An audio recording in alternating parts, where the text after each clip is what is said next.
This is Lorenzo Alexander of the Buffalo Bills, and you're listening to the Cover One Buffalo Podcast. Good evening and welcome to the Cover One Buffalo Podcast. You're joining your regular host, Greg Tompsett, as we are jumping on live tonight to be able to go over a few things with everything we have going on, cutting down to roster cut-down day. We had the fun 24-20 victory over the Detroit Lions here on Friday night. Just thought we'd jump on to be able to give our thoughts on what we think is going to happen here as the rest of the preseason shakes out. So, first, if you have a chance, come on over, check out what we have going on at cover1.net. Jump on the app, jump on the site. We have great updates coming, constant video updates from Eric, write-ups from Fernando and Rob, more fun banter from Aaron and myself. You can jump in the Cover One Premium Slack channel, have a good time with us there. A lot of really good things going on. Come aboard, check out what we have going on. I think you guys will enjoy it. If you have time, give us a rating or review. It really helps us out a lot. Being able to, let other Bills fans know about what we're talking about, let them know about what we have going on here, and if you think they'd enjoy it, share it, let them in on the fun.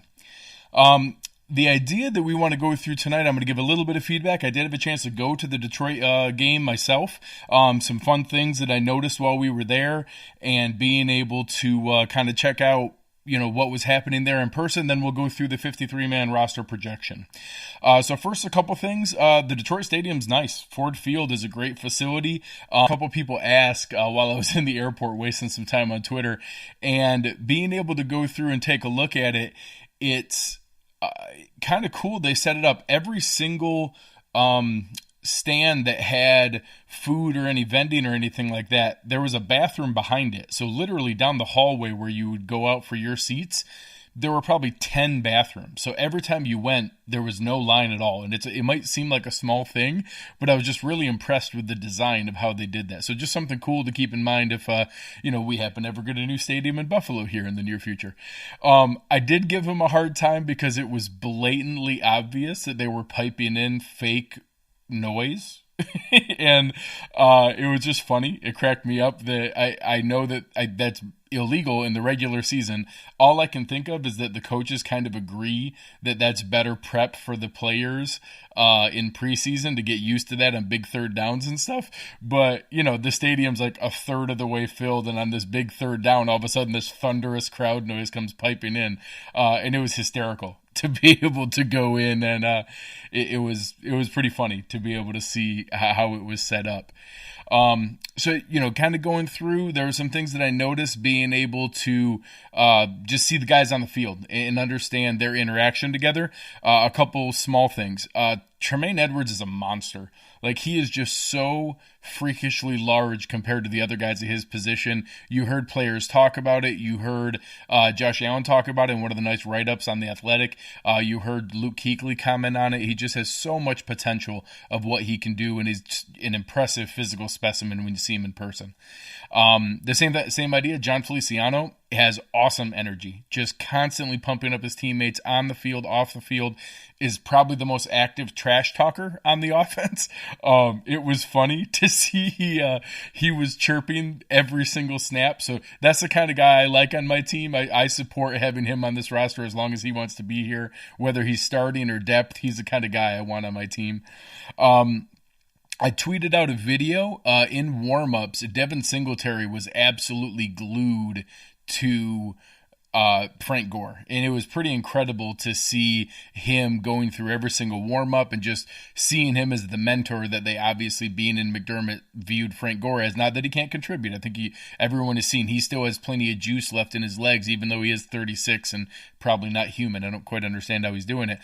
Seeing that Singletary has really glued himself to Gore to learn that kind of prep, that kind of work ethic, that kind of approach of how you need to prepare yourself and your body going into the season is really encouraging. I was impressed with that.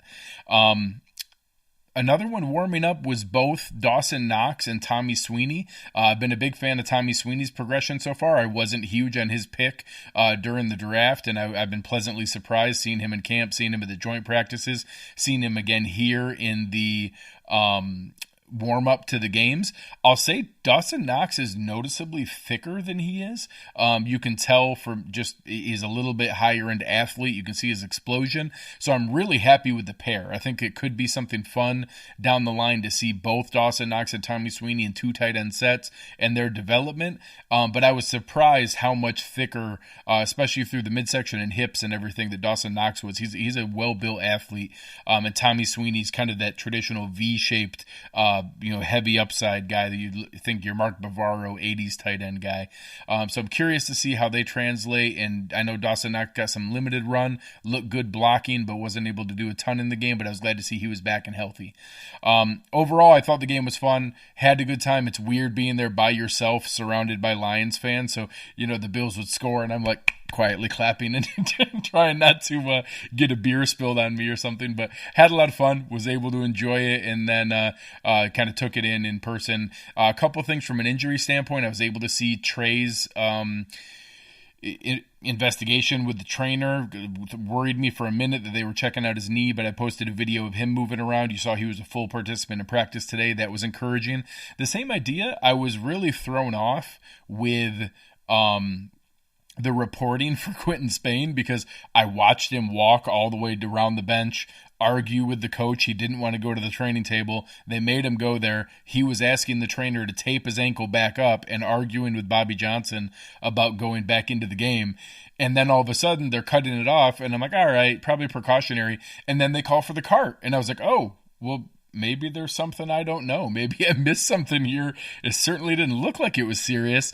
And obviously today, then he left the stadium in a boot and on crutches, and I was like, all right, man, maybe my bad. Maybe I got this wrong, and I misread the situation.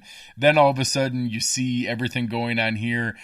He was out of the boot. He was on the exercise bike doing some stretching and drills off to the side. Looked to be more precautionary than anything, and I will say, Quinton Spain's one of the largest humans I've ever seen in my life, and he does not look like a professional athlete exactly.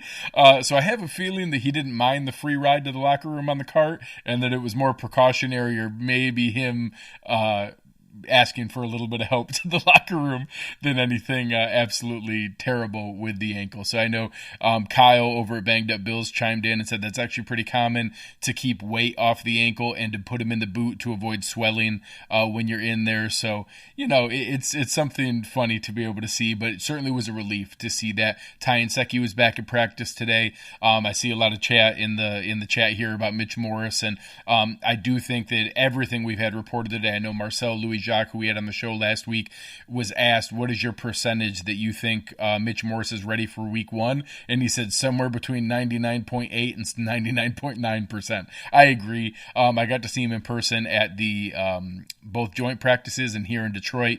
He is absolutely ready to go. I think this is purely precautionary. And it was actually brought up by, I think, Matt Perino, or possibly Tim Graham, reported it earlier that while they keep him in the concussion protocol, they don't have to make him available to the media. So there's an outside chance that they're doing it for his convenience so he doesn't have to answer any questions. So it seems like it's a formality. He now has completed his 3rd full practice out of the red jersey and in a full white jersey, going through full contact. Seems like simply a formality to have him back for week 1. I will say that is still 4 concussions. We have plenty to keep track of and worry about, but I used the example in a previous show. Anyone who watched Luke Kuechly ride off on the cart looking confused and bewildered and literally crying as the cart was going off because of his concussion had to worry at that moment that his career was over. He's now played a season and a half since then without missing a game. So it does not mean that that's the end. It does not mean that Mitch Morris is just just waiting for that final hit that he's going to retire or anything crazy like that. There is plenty to be worried about if a 5th one happens, but the likelihood that that happens may be higher. I think some fans think higher means that it's 90%, and that's simply not the case. So it's a concern, certainly, to be able to go through that, but something that I think is on him personally to decide. It looks like right now he's ready to play, and all we can do is hope for the best and hope that he maintains his health to move forward. So we'll address that if another one happens. Right now it looks like he's ready to come back and play. Without further ado, we are going to jump into the 53-man roster projections. I have some visuals here I'm going to pull up as we go through so you guys can see a little bit of what I'm projecting. I'm going to go through some of the easy ones very quickly. I don't want to spend a lot of time on those, and then we'll kind of go through where I struggled and where I think Bean and his team is going to struggle figuring out those last couple spots. So this is my best guess of what's going to happen. I certainly think that it's very feasible that we could see movement here. I'll talk about some areas that it wouldn't be crazy if we see a trade or two. I know Bean has shown that in the past. Last year, traded away A.J. McCarron. He even got, draft capital for expendable linemen that he shipped off. So I think that there's some things that we could see a trade or two of a lower level. I don't expect any blockbusters, but maybe being able to see what Bean could pull off here, maybe some guys that are a little bit better than the average waiver fodder he could get some compensation for. But overall, I don't expect it to be anything crazy. I joke a lot online about Jadeveon Clowney. I'd love to see a Trent Williams. Guys like that would be great. I'm not saying I don't want them, but I don't expect it. All right, moving right in, we are going to open up with our offense. I will switch over to our view here. Here is my 53-man roster projection.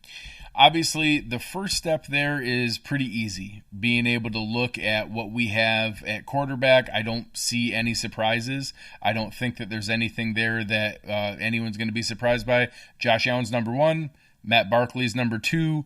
I don't think Tyree Jackson's done enough, certainly not enough to make the 53, and I would say that he's barely done enough to make it onto the practice squad. We did debate a little bit online about, is that even a detriment to the first team defense if he's not up to snuff running the scout team? And we did talk about it with some other scouts, and it got abnormal that the backup quarterback runs the scout team, so Barkley could take the scout team reps, and they don't have to jeopardize that with Tyree Jackson. He's developing. If that's the case, I'm comfortable with that, but I don't think it's out of the question that you could see them look for a pickup of a third quarterback developmental guy from a practice squad that's let loose by another team. So I don't know that I expect that, but I think that that's a possibility here. Running back is one of the debated ones. I think you have 4 locks: LaShawn McCoy, Frank Gore, Devin Singletary, Patrick DeMarco. Fans like to give DeMarco a hard time because they don't want to see a fullback. He's on this team. He's going to be there. Fans like to give LaShawn McCoy a hard time. I don't know that it's a completely 0% chance that he gets traded, but I don't see that being very likely. I think that it's very, very probable that LaShawn McCoy, Frank Gore, Devin Singletary, and DeMarco were on this team. Right now, I've flipped from where I was. I had Sonoris Perry making this because of his special teams ability, but the last time I saw him on a football field, he fumbled the ball, and since then, he's had a quad injury and hasn't been able to play. That matters. It's tough. Right now, I thought TJ Yeldon flashed in this last game, had some good presence, and was getting some first-team special teams run. That's the first time that he's had special teams output in his career. If they trust him to play on special teams, he was back there as kind of the first up-man protector of Andre Roberts on kick return, with Patrick DeMarco and him as kind of the up-backs.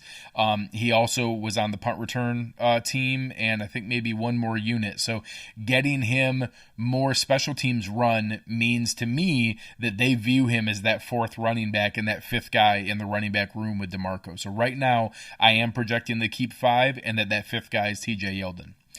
Receiver, I think, is the toughest one on the team.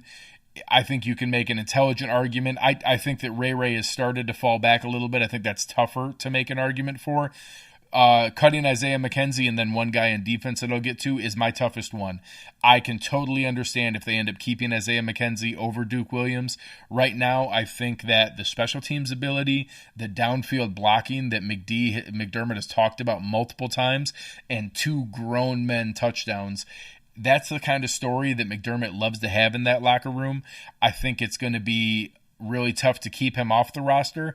I think that if they keep 7, it would make a lot of sense. Not a lot of teams keep 7. We have a lot of depth here. I'll talk about some guys at linebacker. I'll talk about some guys at offensive line here.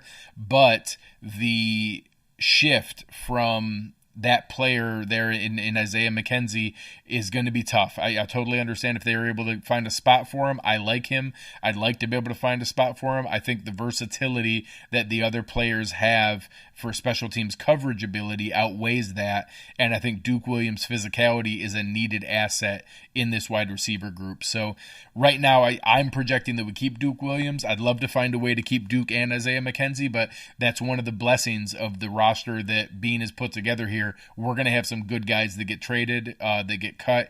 I could see McKenzie being a guy that could maybe get a return in a trade package. So again, I'd be happy if we could find a way to keep McKenzie, but in my projection, I am showing Isaiah McKenzie being cut. Tight end is very similar. I'd love to find a way to show that Jason Kroom could make this roster, but the man's not on the field. I just don't understand the comment in the chat about Kroom following the Triple H plan. He's not wrong. Kroom would be better off retiring and proposing and becoming a future partial owner than trying to continue down this path. I think that Tommy Sweeney and Dawson Knox have flashed far too much. Lee Smith is a roster lock. I think it's now becoming fairly inevitable that Tyler Kroft is going to open on the PUP. They'll have him there for 6 weeks, and then he'll come back. I just don't see a path where Jason Kroom makes this roster. He hasn't been out there to practice. He hasn't contributed. And while he's been out, both rookies, Dawson Knox and Tommy Sweeney, have looked great. That spells the end for me. So I did have Dawson Knox or Jason Kroom on there as my fourth tight end at one point, and then getting cut when Tyler Kroft comes back. But right now I have him off the roster. The spot that I think is debatable, and I've seen some passion in the chat here, where I did cut Isaiah McKenzie and having a 9th lineman instead of a 7th wide receiver. So I think the top part of the offensive line is easy. Deion Dawkins, Quentin Spain, Mitch Morse, Cody Ford, Ty Nsekhe, John Feliciano, and Spencer Long. Those 7 guys are absolute locks. They're not going anywhere. I think Wyatt Teller is still going to be on this roster. I think he's showing a lot of value. I think that he is a guy if Bean gets an offer for an interior lineman, I think he's the guy on a rookie contract that showed starting ability last year and is honestly maybe replaceable in our roster. I could see him being traded. Ryan Bates has shown ability to step in and play all 5 spots along the line. He played well at center. He looked really good at left tackle against Detroit. I was really impressed seeing him in person. He moves his feet really well. He's got good lateral ability. He is a little narrow. His arms aren't real long. I don't know if he has, major long-term starting upside, but he's a versatile player that can fill a lot of spots. That's a spot there where I could see that debate coming down, that if they feel like Ryan Bates playing 5 spots and what Jeremiah Searles used to be able to do, I could see that being the spot where Isaiah McKenzie makes it as a 7th wide receiver. That they keep 8 linemen. Ryan Bates can play all 5 across the front, and then Wyatt Teller ends up getting traded or cut. I could see that being a spot where Isaiah McKenzie opens up that 7th wide receiver spot and shows his contributions there. So I'm projecting it right now that the value of having a 9th offensive lineman to protect Josh Allen outweighs having a 7th wide receiver and an extra weapon, especially with how TJ Yeldon looked coming out of the backfield and how well Tommy Sweeney and Dawson Knox look going out in packages. I feel like they have enough receiving weapons, but I'd love to find a way or a path for Isaiah McKenzie to make it on this roster. So again, right now, I'm projecting 9 linemen and 6 receivers. I could totally see 8 linemen and 7 receivers as an alternative. Kenny's talking about it here in the chat. I agree completely. I think Ryan Bates is an absolute keeper. I actually think that he's played too well to sneak onto the practice squad. I think he's going to make this roster as their versatile last guy, and it's really the debate of whether they keep a guy like Wyatt Teller who can only play guard because of his value versus a 9th guy like Bates, or Bates being the 8th guy. I don't think Bates is actually that close to getting cut. I think he's earned that spot. So again, 25 spots on offense. I had it pretty balanced, 25 on offense, 25 on defense, 3 specialists. We'll get to the defense in a second here. But again, my questionable ones are TJ Yeldon, Duke Williams versus Isaiah McKenzie. Can Jason Kroom make it? Or do they go with 8 or 9 linemen? So right now I'm going 2 quarterbacks, 5 running backs, 6 6 receivers, 3 tight ends with Croft on the PUP, and 9 offensive linemen. I think that there's some versatility there, but that's what I expect. Switching over to defense. On defense, I think it really has a couple simple ones and then a couple really tough ones. So we'll go through some of the simple ones quickly here. Defensive tackle and safety are clean. Defensive tackle is Star Lotulelei, Ed Oliver, Harrison Phillips, and Jordan Phillips. Those are done. Safety, I think, is very easy now. Micah Hyde, Jordan Poyer, Jaquan Johnson, and Kurt Coleman. I'd love to find a way for a guy like Dean Marlowe to earn a spot, but I believe that it's going to be those 4, and I think it's pretty clean. Here's where it gets a little bit messy. I think 5 defensive ends have earned a spot in this team. Trent Murphy, Jerry Hughes, and Shaq Lawson are absolute locks. Daryl Johnson has shown far too much. He's just shown way too much upside. I don't think you can release a player like that and expose him to waivers. I think it's just too dangerous to let a guy like that with his skill set, his measurables, his first step, his quickness get exposed to that and get picked up to go to practice squad. I think he's just too good. But I respect the fact that Mike Love took that exit interview information, worked his tail off all offseason, worked hard in the locker room, worked hard in training camp, busted his butt in every game, and has earned a spot. I don't see a path for them to keep 5 defensive ends, but a lot of guys that I respect put out their 53-man roster projections yesterday and today, and they do have him on there as a 5th defensive end. So I'll get to that in a second. I think the fact that some of the linebackers and corners can also contribute on special teams is going to be that offset, but I'll respect it if they end up going with 1 fewer linebacker and find a spot for Mike Love here, or maybe that's the spot that a Wyatt Teller gets cut and they end up keeping Mike Love here. That's the kind of balance that we're looking at here. But I think that Trent Murphy, Jerry Hughes, Shaq Lawson, and Daryl Johnson are now locks. Those 4 are on this team, and it's really just whether Mike Love can carve out that 5th spot. Going into the linebackers, this is where it gets a little bit tough. The top 3 are easy. Lorenzo Alexander, Tremaine Edmonds, Matt Milano. They're done. Corey Thompson's been the first guy on the field every single time. Julian Stanford is the primary middle linebacker. Mo Alexander has been the primary weak side linebacker, and those 3 guys are on every single first-team special teams unit. That's a really tough combo to cut. Almost every team keeps 6 linebackers. I looked it up last year. Between 8 and 10 teams kept 7 linebackers. So the majority of teams go 6. Some teams go 7. In an interview on Mike Tice's podcast recently, Bob Babich made a comment about keeping 6 linebackers. So that is the norm for where they're at. My tough part is, and again, it's coming up in the chat here, is Voshon Joseph was a 5th-round pick. A 5th-round pick is usually very unlikely to get released. It's not 0. It's about 85 to 88% make their opening rosters. So 10 to 12, 15% of guys do get cut before they ever make the roster from a 5th-round standpoint. So it's not crazy that they could cut him and try to sneak him onto the practice squad. That's one of my toughest ones, is the draft value of a 5th-round pick in Voshon Joseph versus a guy like Isaiah McKenzie, a guy like Jason Kroom, a guy like Sonoris Perry, who probably have more day 1 value on the Shane in the chat asking Mike Tyson. No, Mike Tice, the former Vikings coach, is the guy who has the podcast, not Mike Tyson's Punch-Out. So I agree that day 1, I see more value for an Isaiah McKenzie. I see more value for a Sonoris Perry. I see more value into keeping a Wyatt Teller, but Voshon Joseph as a 5th-round pick that this front office just chose is pretty tough. So right now, I am assuming that Voshon Joseph makes it as a 7th linebacker. He is my 53rd guy. He is the guy that I could see getting bumped down to practice squad when Tyler Kroft gets eligible to come back off a PUP. If we need to pick up a guy on waiver weekend, I could see him getting cut and try to get snuck onto practice squad after the initial wave of waivers goes through. That combination is going to be tough to be able to identify. So right now, that's my 53rd guy and the most difficult one for me to make the call on, and I'm leaning that way purely out of default of what I think is them maintaining 7th round value or 5th round value for a guy that they just picked a couple months ago. The cornerbacks, I think, started to clear themselves up pretty well.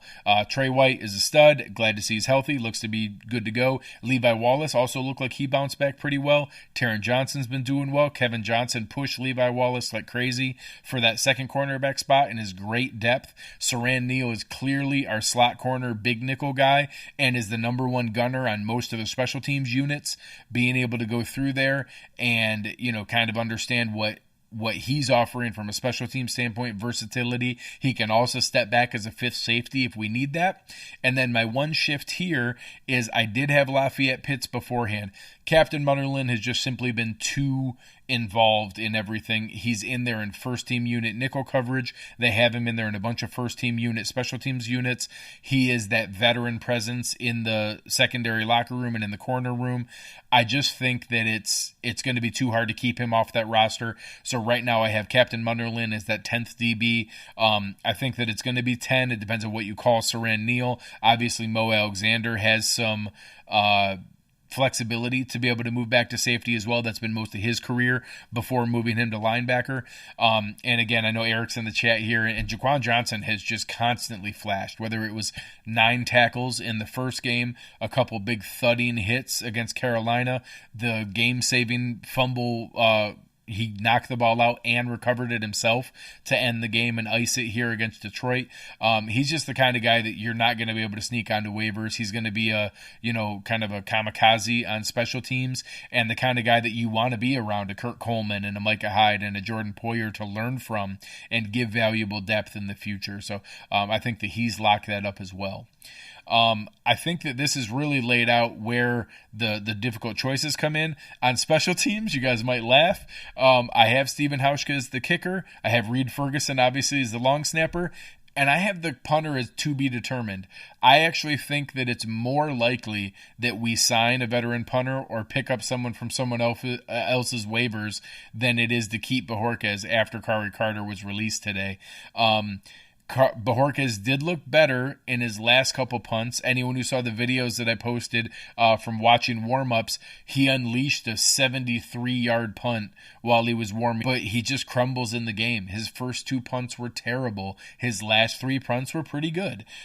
He's never had an issue with ability. He's never had an issue with his high-end talent. He's consistently had an issue with consistency. He can't be that consistent to be able to do that and to be able to go through what's needed to do that every day. So if the coaches trust him, I'm on board. Right now, I'd rather see a guy like a Ryan Allen or someone who gets cut by one of these other teams brought in. So we'll see where that goes, but I think that there's more to be desired from the safety, from the punter position. So stepping back and looking at the overall 53, I think that it's very likely that you have 44, 45, 46 of these positions completely locked up. I think that there's a little bit of question at the tail end of linebacker. Deion Lacey came up in the chat here. He certainly has flashed multiple times. He's still a tough player. I don't think it's out of the question that he inches out a Julian Stanford or a Mo Alexander or a Voshan Joseph. I think that's definitely in play. I think that he's going to be on the outside looking in simply in a numbers game of what's out there, but I totally could see it and would respect it if they go that route.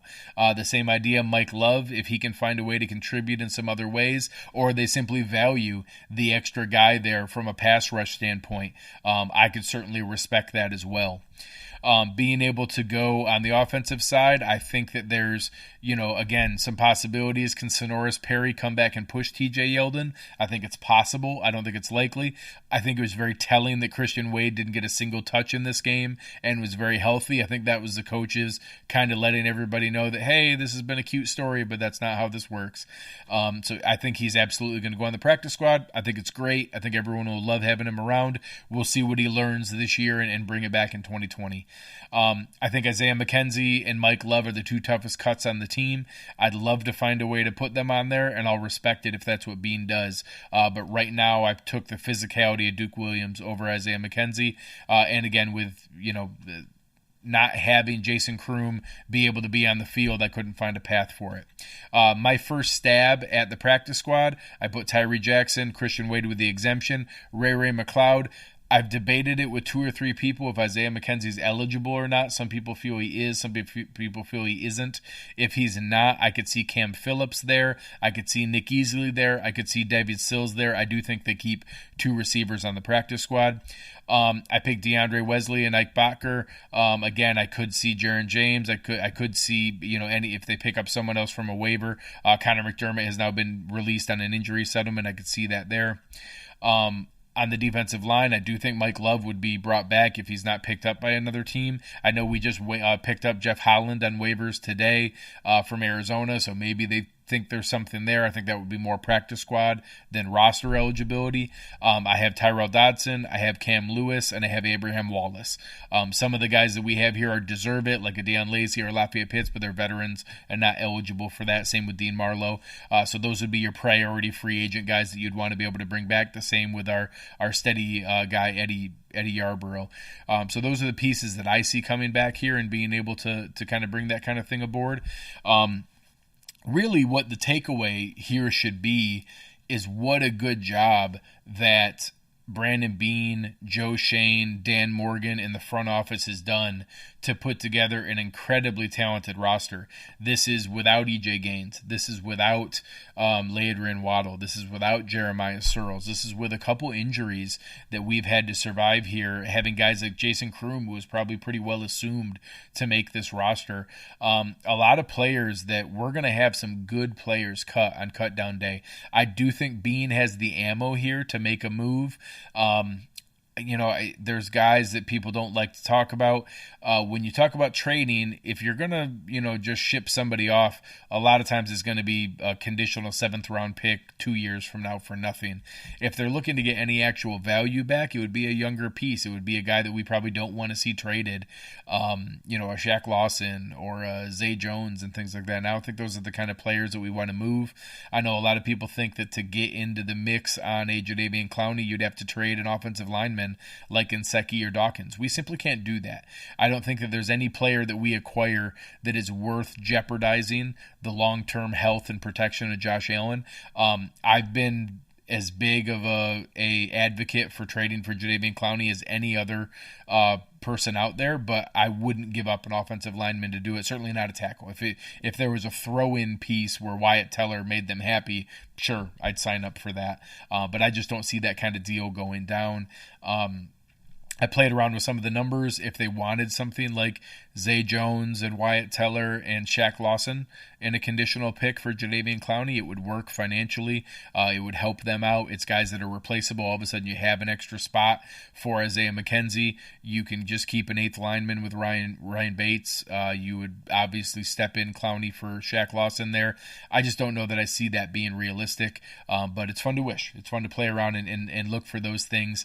If it went that route, I don't see that as being realistic, and I think it's a very, very low percentage chance that we see any big kind of blockbuster deal. But I will say that I do think it's likely that we see some lower end trades of Beane shipping off a few guys that are good enough to make another roster.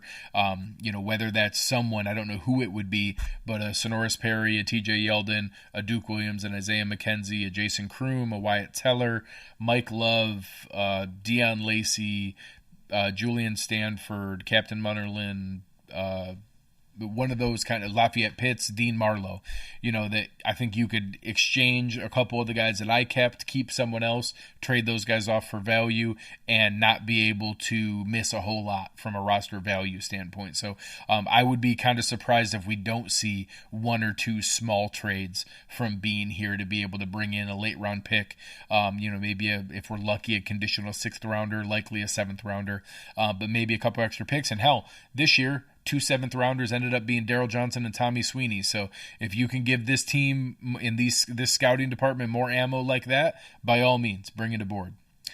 So that's going to do it for the show tonight. We'll be able to bring back some of our regularly scheduled rotation here. I know Aaron's had a lot of things going on here, so we haven't had him on as often as we'd like. He's going to be back into the mix here. We're going to have Sal Carpaccio coming on here, doing an interview with me and going over some of the work that he's done, and a couple other fun guests lined up that I think you guys are going to enjoy. Being able to go through and check out what we have here. We'll all be watching the Minnesota game this Thursday night. We might do a quick recap afterwards of that, depending on what's out there. Maybe do a live show right afterwards and kind of mess around with it if we see anything fun. And then we'll all sit here kind of strapped into our seatbelts this weekend as we start to see the cuts coming in. It's possible you could see if there's a high-end veteran that's going to get cut just out of respect. You could see them cut loose on Friday. I think that most of that's going to happen on Saturday, and the official cut down isn't until 4 p.m. So we'll see some movement there over the weekend, but I think that a lot of it would be able to kind of, bring some much-needed closure to this. But I've been joking all along, cut down day on Bill's Twitter is going to be a painful moment. There's going to be a lot of favorite guys that get cut. There's going to be a lot of guys we've invested our time and energy in.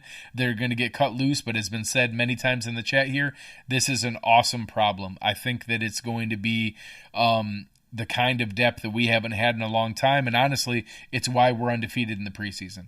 The reason we're undefeated in the preseason is not because we have the best team in the league, it's because we have better depth than most teams, and that's a kudos to Bean and his squad of who they brought in. So thank you guys for everything. As you guys saw, Eric left in the chat here, take a minute to leave a rating or review. Come on over and check on cover1.net. The premium subscription is so well worth it. You get to jump in the premium Slack and be able to chat back and forth with us. You're able to come in and check out the video breakdowns. Eric likes to drop little previews and hints of everything that he's working on, ask for feedback on the things that he's doing. So I really appreciate all the feedback tonight. It was great being able to talk with you guys and be able to go through what we have here, and looking forward to wrapping this up and getting into some real football finally. So thanks for everything you guys have done tonight. It was a lot of fun. We are out.